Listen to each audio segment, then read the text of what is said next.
ও আচ্ছা, ভুল। আজকের দিনে এই ভুলটা যদি তুমি না করতা তাহলে তো কখনোই বুঝতে পারতাম না। অনেক বড় একটা ভুল করে ফেলছি, তোমাকে নিয়ে বড় স্বপ্ন দেখে ফেলছি, এটা কখনোই বুঝতে পারতাম না। প্লিজ জন, আমাকে এইবারের মতো মাফ করে দাও। এই বাচ্চা, আসলে সরি ভাই, আমি বুঝতে পারি না, আর কাউকে না জেনে কিছু বলা ঠিক না ভাই, সরি ভাই। আসলে ভাইয়া সরি বলার কিছু নেই এখানে, ফুচকালার মানুষ বুঝছেন।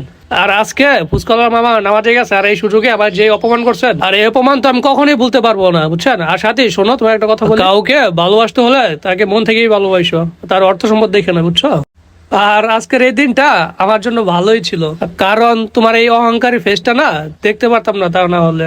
আর মামা শুনেন, এই নেন আপনার টাকাটা রাখেন, এই নেন আপনার টাকাটা, আর এরা যা খাইছে এদের বিলটাও রাখেন, আর আপনার যথেষ্ট টিপস এখানে আছে। ঠিক আছে মামা, ভালো থাকেন। ঠিক আছে সাথী, ভালো থাকো, আমার সাথে যোগাযোগ করার চেষ্টা করবে না কখনো। বন্ধুরা, ভালোবাসতে হলে মন থেকে ভালোবাসুন, কারো অর্থ সম্পদ দেখা নয়। তাই বলছি বন্ধুরা, আমাদের ভিডিওটি যদি ভালো লাগে অবশ্যই লাইক কমেন্ট শেয়ার করে পাশে থাকবেন। Thank you.